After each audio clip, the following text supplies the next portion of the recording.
An old woman told to sing at a talent show as a joke, but her performance earns a standing ovation.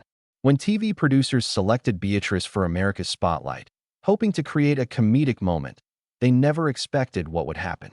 The 68-year-old woman in her flower dress seemed so out of place on that grand stage. Everyone was ready to laugh until the moment she opened her mouth and changed everything forever. Beatrice Caldwell adjusted her reading glasses, squinting at the crossword puzzle. The modest apartment in Millfield, Ohio, wasn't much, but it was home. At 68, Beatrice had settled into the predictable rhythm of retirement. Mornings with coffee and crosswords. Afternoons volunteering at the local library. Thursdays at church choir practice where she sang alto. Always blending in, never standing out. The telephone's shrill ring interrupted her routine. "Mrs. Caldwell, it's Martha from the choir.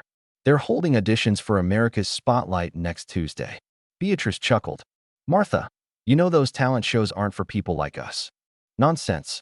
You have the most beautiful voice I've ever heard. I haven't sung solo in, well, I can't remember when." After hanging up, Beatrice moved to her bathroom mirror. She hummed softly, then let her voice rise, filling the small bathroom with rich, warm tones. For a moment, she was young again, before Professor Winters had destroyed her confidence with his cutting remarks. "Technically adequate, Miss Jenkins, but utterly forgettable. You lack the spark that separates amateurs from artists." 50 years later, his words still stung. Little did she know that Martha was uploading a video to the America's Spotlight website, a clip she had secretly recorded of Beatrice singing during Easter's service. Life was about to change. 3 days later, her phone rang. "This is Ryan Matthews from America's Spotlight. We received your audition video, and we'd like to invite you to perform on next week's show." In the production office, Ryan covered the mouthpiece and winked at his colleague. They needed their weekly sympathetic elimination. Senior citizens were ratings gold. After hanging up, Beatrice dialed her daughter in Cincinnati. "Mom, that's amazing. You have to do it. At my age, I'll look ridiculous." "You'll look brave. Remember what you always told me? Life shrinks or expands in proportion to one's courage. When Dad died, you put everything on hold for me. Maybe this is the universe giving you a second chance." Later that evening, Martha appeared with flowers and apologies. "I should have asked your permission, but I've heard you sing when you think no one's listening. The world deserves to hear that voice." Beatrice shook her head. "I called them back. I'm going to do it." What neither woman knew was that in the America's Spotlight production office, Beatrice's file had been marked with a small red flag. Southeast, sympathetic elimination. Her fate had already been decided before she'd sing a single note. The massive studio complex loomed before Beatrice. The makeup room buzzed with activity. Young performers with perfect skin getting touch-ups. Beatrice felt conspicuously out of place in her modest blue dress with flower embroidery. In the rehearsal space, Ryan Matthews surveyed the room with calculating eyes. "Mrs. Caldwell, our golden girl, how are you feeling?" As Ryan walked away, Beatrice overheard him whispering to another producer. "Perfect for the sympathy segment. The grandma everyone wishes they had." Her heart sank. A young woman with purple hair sat down beside her. "I'm Zoe. Don't let Ryan fool you. They always slot one older person they can play for laughs or tears. It's good for ratings." The words stung, but Beatrice maintained her dignity. "What are you singing?" "At Last" by Etta James. Zoe's eyebrows shot up. "Bold choice. That's not easy. It was my husband's favorite. He used to say I sang it better than Etta herself." "Well," Zoe said, "prove them all wrong, church lady." Night fell, and Karen, her daughter, drove 3 hours to support her. "Mom, you look amazing. I feel like an imposter." Karen took her mother's hands. "Tell me what's really bothering you." "I keep hearing Professor Winters' voice. It's been 50 years, but somehow being here brings it all back." Karen pulled out her phone and played the church video. "Look at the faces in the congregation. That's what your voice does to people. Not technically adequate. Transformative." Beatrice's eyes filled with tears. "I don't know if I can do this." "You don't have to. We can walk out right now. But I think you'll regret it if you do." After Karen left, Beatrice closed her eyes. Professor Winter's voice still lingered, but now other voices joined it. Martha's encouragement, Zoe's challenge, Karen's belief. She'd spent 50 years hiding in back rows. Even if they were using her as a joke, she would fail on her own terms. Whatever happened next, she would sing her truth. The stage of America's Spotlight was designed to intimidate. Blinding lights, a live audience of 1,200, three celebrity judges known for their brutal honesty. Next up, the host announced, a grandmother from Ohio who's proving it's never too late to chase your dreams. Please welcome Beatrice Caldwell.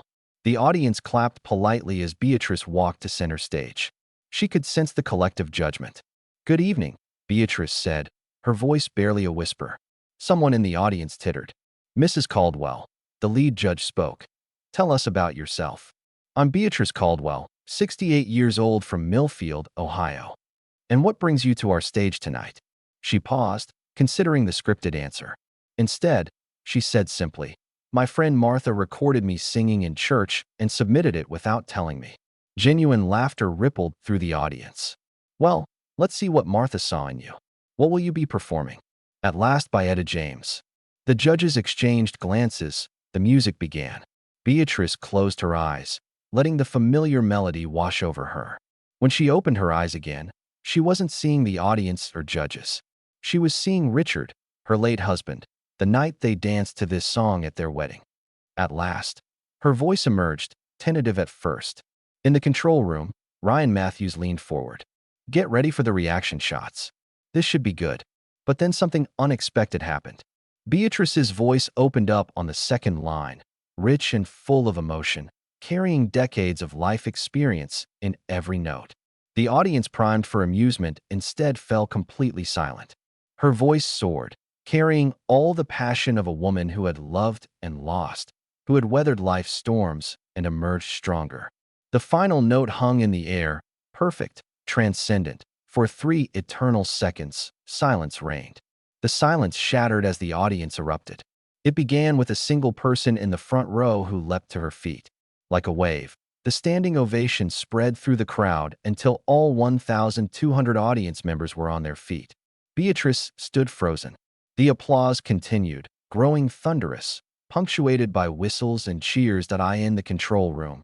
Producers stared at the monitors in disbelief. Are you seeing this? Ryan Matthews whispered. The segment planned for gentle mockery had backfired spectacularly. The lead judge was on his feet, clapping emphatically. The female judge was openly weeping. Mrs. Caldwell, the lead judge finally spoke. I don't even know what to say. That was extraordinary. You didn't just sing that song. You lived it. I've heard hundreds of versions of that song. Yours stands among the very best, and I'm including Etta herself. On stage, Beatrice finally found her voice again. Thank you, she said softly. No, Mrs. Caldwell, the lead judge replied. Thank you for reminding us what this show is supposed to be about. As Beatrice was escorted off stage, she passed Ryan Matthews. Their eyes met briefly. He gave her a small nod. In that moment, Professor Winter's voice in her head fell silent at last. The following morning, Beatrice's performance had gone viral. Ryan Matthews arrived holding flowers. Mrs. Caldwell, I owe you an apology. We've received calls from 3 record labels this morning. They're interested in discussing opportunities with you. Beatrice's eyes widened. At my age, as the judges said, your voice has something unique. Life experience that resonates with people. Her phone chimed with a text from an unfamiliar number. Professor James Winters here. I'm 92 now. Saw your performance last night. I was wrong about you all those years ago. Profoundly, unforgivably wrong. You were always extraordinary. I'm sorry. Beatrice read the message twice, then smiled softly. After 50 years, the wound could finally heal. In the mirror, she saw herself clearly. Not just an old woman in a flower dress, but an artist whose time had finally come. Better late than never.